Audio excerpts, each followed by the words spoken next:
প্রিয় শিক্ষার্থীরা, আশা করি তোমরা সবাই ভালো আছো। আজকে দিনাজপুর বোর্ড 2025 ত্রিকোণমিতির বোর্ড প্রশ্ন সমাধান করব 2026 সালের পরীক্ষার্থীর জন্য। এই অঙ্কটা খুবই গুরুত্বপূর্ণ। এই প্যাটার্ন অঙ্কগুলো বারবার পরীক্ষা আসে। তোমরা যারা 26 সালে পরীক্ষা দিবা, তোমাদের ত্রিকোণমিতি থেকে 20 মার্ক আসবে। তো ত্রিকোণমিতি এত বেশি কঠিন না, খুব সহজ। তোমরা যদি আজকে ক্লাসটা দেখো, ইনশাআল্লাহ তোমাদের এই প্যাটার্নের 99% কভার হয়ে যাবে। এই প্যাটার্নের উপর ভিত্তি করে তোমাদের প্রশ্ন আসবে ইনশাআল্লাহ। তো এখানে আমাদেরকে কি বলছে, sec a প্লাস tan এর মান y, m equal tan theta sec theta যখন থিটা সূক্ষ্মকোণ মানে 90 ডিগ্রি থেকে ছোট। আর এখানে কোন নাম্বার বলছে 12 tan a ইকুয়াল 5 হলে sin a cos এর মান কত। তাহলে আমাদের এখান থেকে 12 tan a কোণের মান বের করতে হবে, sin a cos a। ঠিক আছে। আর দেখাও যে বলছে sin a y square minus 1 y square plus 1, খুবই গুরুত্বপূর্ণ একটা অঙ্ক, যেটা কিনা তোমাদের প্রত্যেকটা বোর্ডে কোনো না কোনো বোর্ডে আসে, কোনো না কোনো বোর্ডে আসবে। ঠিক আছে। m ইকুয়াল 2/3 হলে থিটার মান নির্ণয় করো। তো এখানে ক নাম্বার অঙ্কটা সমাধান করার জন্য আমরা জাস্ট সর্বপ্রথম যে জিনিসটা দেওয়া আছে, এই জিনিসটা দেওয়া আছে, আমাদের মান দেওয়া আছে, মানটা আমরা লিখবো 12 tan a ইকুয়াল 5। তো এখানে 12 হচ্ছে গুণ সম্পর্ক স্যার, আমরা জানি যদি গুণ থাকে ওই পাশে গেলে ভাগ হয়ে যায়, তাহলে আমরা ওইটা ওই পাশে পক্ষান্তর করব ভাগ আকারে। তো 5/12। তো এখানে এবার কথা হচ্ছে স্যার, আমরা 10 5/12 জানলাম। এবার সমকোণী ত্রিভুজের আমরা অনেকগুলো সূত্র জানি। সেগুলো হচ্ছে যে sin লম্ব বাই অতিভুজ, cos ভূমি বাই অতিভুজ, tan লম্ব বাই ভূমি। তাহলে আমাদের এখানে 10 আছে। ঠিক আছে। 10 লম্ব বাই ভূমি, লম্ব এবং ভূমির মান আছে। তো আমরা যা সাধারণত হচ্ছে যে এভাবে একটা সমকোণী ত্রিভুজ লিখে ফেললাম। ঠিক আছে। পক্ষান্তর এভাবে লিখে ফেললাম। এটা ধরো আমরা a দিলাম, a কোণ, এটা b দিলাম, এটা c দিলাম। এবার আমাদের এখানে 10 মানে লম্ব বাই ভূমি। 10 হচ্ছে লম্ব কত স্যার? লম্ব হচ্ছে 5। ভূমি কত স্যার? ভূমি হচ্ছে 12। তাহলে আমাদের অতিভুজের মানটা বাইর করতে হবে AC। তাহলে আমরা জানি, লিখবো আমরা জানি পিথাগোরাসের একটা সূত্র। ঠিক আছে। পিথাগোরাসের সূত্র জানি আমরা কি, অতিভুজ স্কয়ার লম্ব স্কয়ার প্লাস ভূমি স্কয়ার। তাহলে অতিভুজ হচ্ছে AC, লম্ব হচ্ছে AB, সরি লম্ব হচ্ছে BC আর ভূমি হচ্ছে AB। সমস্যা নেই, যেভাবে হোক লিখবা। তো এখানে AC, AB এর মান হচ্ছে স্যার কত? 12। AB এর মান হচ্ছে 12, BC এর মান হচ্ছে 5। তাহলে AC 12 12 144, 5 5 25। তাহলে আমাদের হয় AC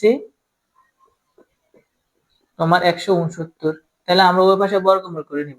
ঠিক, ওই পাশে বর্গমূল করলে আমাদের এখানে এটার মান বাড়ি হবে 13। তাহলে AC এর স্কয়ারে কাটা, তাহলে AC এর বের হচ্ছে 13।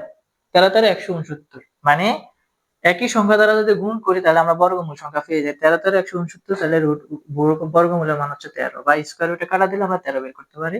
তো জাস্ট আমাদের অঙ্ক হয়ে গেছে। এবার আমাদের স্যার কি, সাইন। সাইন মানে সাধু ললিতা অম্বলি। সাধু ললিতা অম্বলি কলিকাতা বেড়াতে আসিয়া টাকা লইয়া ভাগিল। তুমি এই ছন্দ মনে রাখতে পারো। তো সাধু মানে সাইন, ললিতা মানে লম্ব, অম্বলি মানে অতিভুজ। তাহলে সাইনে হচ্ছে লম্ব বাই অতিভুজ। তাহলে আমরা সাইনের মানটা বাইর করি, sin a লম্ব বাই অতিভুজ। তো লম্ব কত স্যার? লম্ব হচ্ছে 5, অতিভুজ কত স্যার? 13। তাহলে 5/13। এখানে কি আছে? cos। cos হচ্ছে কলিকাতা বেড়াতে আসিয়া, বেড়াতে আসিয়া ভূমি বাই অতিভুজ। তাহলে কলিকাতা মানে cos, বেড়াতে আসিয়া মানে ভূমি, বেড়াতে মানে ভূমি, ভূমি কত? 12, আর অতিভুজ হচ্ছে তোমার 13।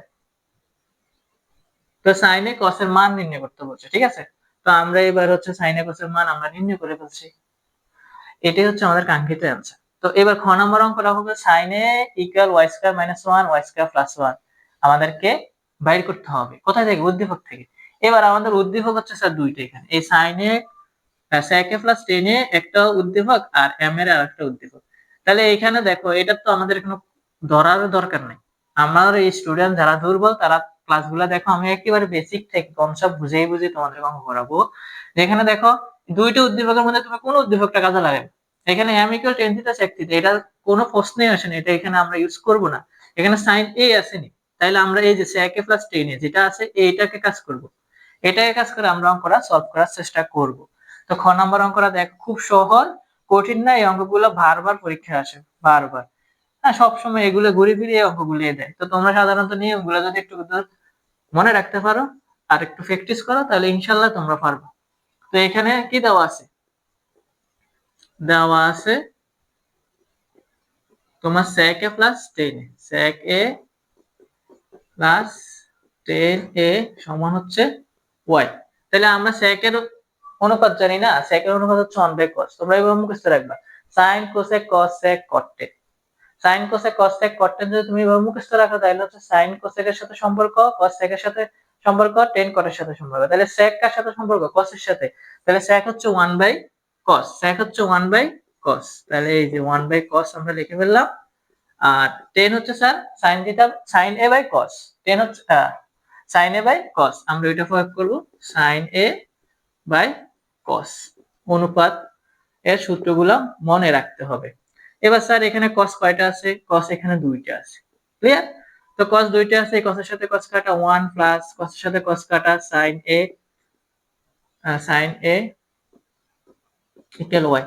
এবার স্যার কি করব? আমি তো একেবারে মহাবিপদে আছি, আটকেছি, আমি আর পারি না। এখানে আর কোনো কাজ করা যায় না। তো কাজ করা যায় না, রাইট হ্যান্ড সাইড দিকে একটু ফলো করো। সেটা হচ্ছে দেখো y এর উপরে কি আছে স্যার? এখানে y এর উপরে স্কয়ার আছে না? তাহলে আমরা এটা ওই পাশে বর্গ করে দেব। হ্যাঁ, ত্রিকোণমিতির অঙ্ক এখানে আর কিছু করা যায় না, রাইট হ্যান্ড সাইডের দিকে তাকাইবা এবং পরবর্তী অঙ্কটা সমাধান করবে। তো এইখানে আমরা এটাকে উভয় বর্গ করে নেব। cos a 1 plus sin a y square. তো এবার স্যার কি করব? cos এর উপর স্কয়ার দিয়ে দেব, cos স্কয়ার a, তারপর 1 প্লাস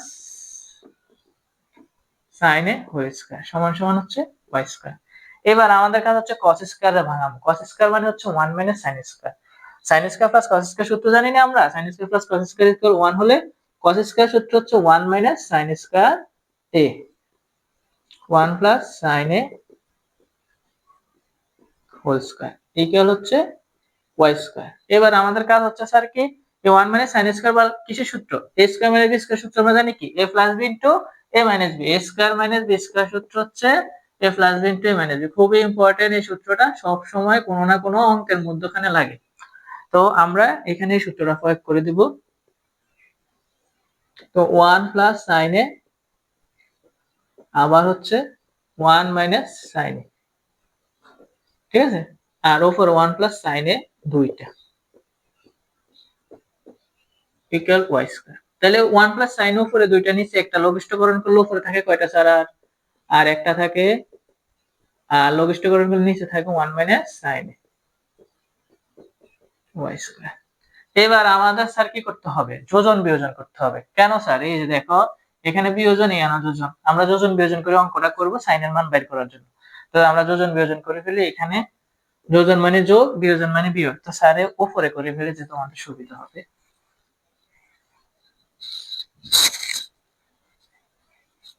তাহলে যোজন বিয়োজন করব।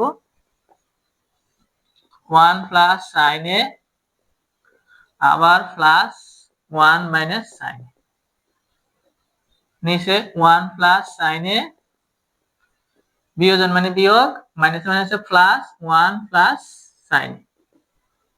আর এখানে হবে y স্কয়ার প্লাস 1 আবার হবে y স্কয়ার মাইনাস 1। তো এখানে আমাদের sin এর সাথে sin এ কাটা, 1 এর সাথে 1 কাটা, তাহলে আমাদের এখানে থাকে 2 sin a, এক একে যোগ করলে 2, তাই 2 এর সাথে 2 কাটা, উপর 1।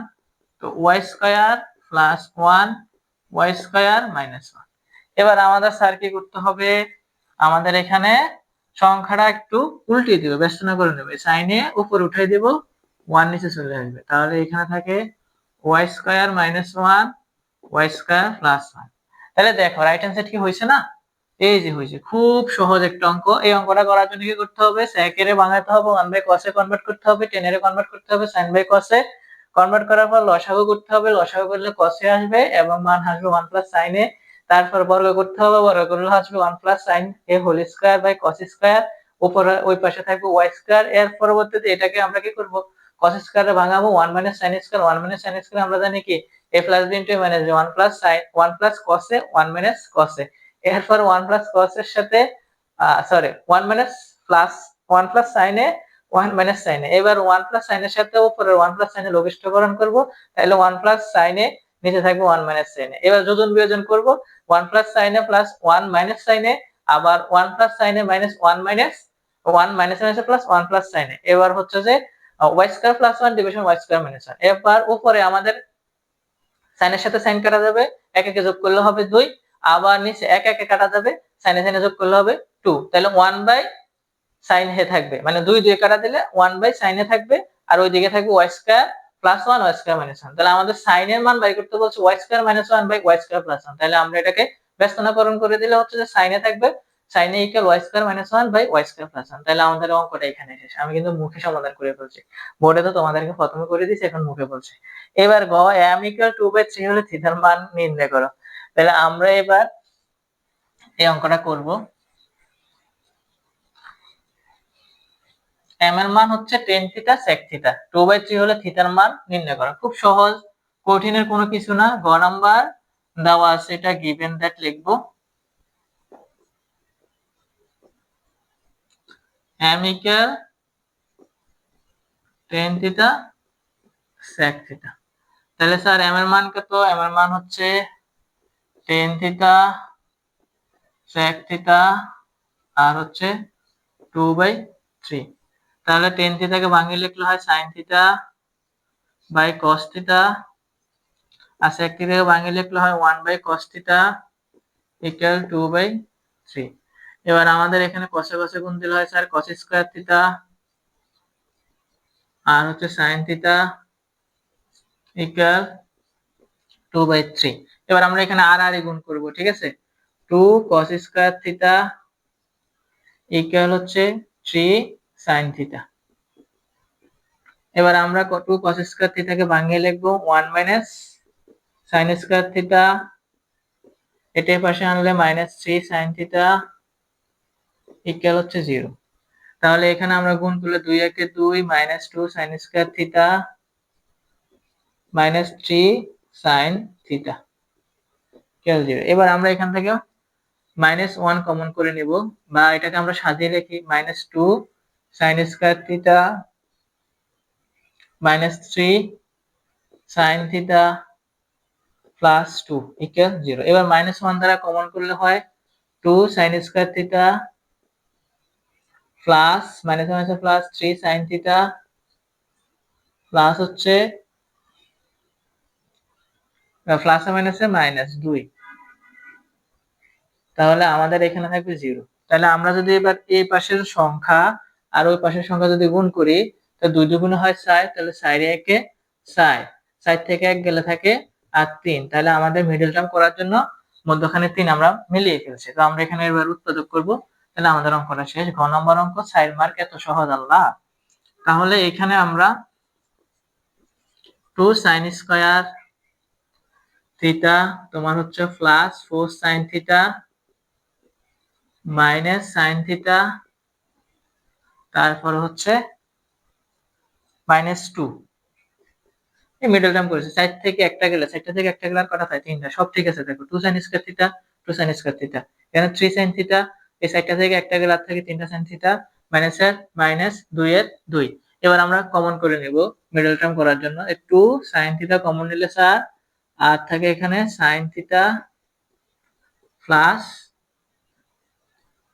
2 2 দুগুণে 4, এবার মাইনাস sin থিটা কমন নিলে থাকে আর স্যার কি মাইনাস মাইনাস হচ্ছে প্লাস 2। তাহলে আমাদের এখানে সরি 1 কমন নিতে হবে, হ্যাঁ মাইনাস 1। তাহলে আমাদের এখানে থাকে 2 sin থিটা মাইনাস 1 আর হচ্ছে sin theta plus 2 equal 0 equal 0।